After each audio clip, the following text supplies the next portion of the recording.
There's something about being known. Not just seen, not just heard, but truly known. When I hear this song, I remember that I was never invisible to God. Not in the hospital room. Not in the church pew I quietly cried in. Not when the world wrote me off. Jehovah knew my name before the world rejected it. He called me beloved when others called me broken. He whispered, "Daughter," when I was too ashamed to speak. And even now when life forgets me, he still remembers. On one dark, unforgettable afternoon, I felt so tired and hopeless. I could not pray anymore. I could not sing anymore. I decided to attend a cell group meeting that afternoon. I broke down, unable to bottle the pain anymore. Everyone raised their voices in prayer and laid their hands on me. I didn't feel part of this world anymore. That's how dark everything seemed to me at that time. I don't know how long the prayers lasted. I cried uncontrollably, soiling people's clothes with my tears. Last time I remember crying so painfully was when I lost my beloved brother. One of my church family asked me if I could pray. The first words that came to me were from Jimmy Swaggart.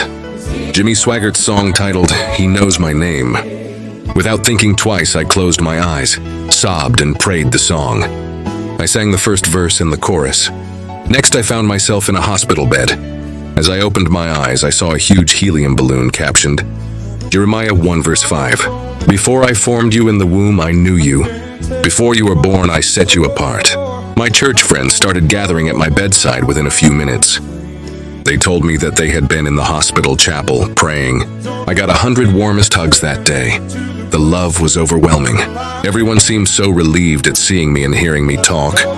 I later learned that I had collapsed as I was singing and had become unresponsive, prompting the call for an ambulance. I am eternally grateful for my church family's alertness that day. I thank God for leading me to that meeting that afternoon.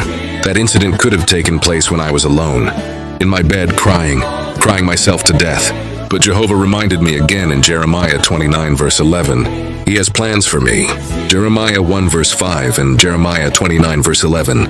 These two powerful scriptures pulled me back and anchored me every time that I felt forgotten. They made me stop and think, what is it that I have been set apart for? What plans does God have for me? All the pain from abandonment, rejection, betrayal, harassment, not fitting in, being misunderstood, started to make a little bit of sense. I started thinking about life and seeing it differently. All along, I had been in God's plan, not the world's plan. I called on God to reveal His plan for me. In the meantime, I had to wait. I learned not to try too hard to fit in with the ways of this world. I began enjoying my own space and listening to God's still and calm voice and more. This song carried me inspiration, and still does because challenges always show up. But I know better than to create room for doubt. For more original scripture-inspired healing and inspiration songs,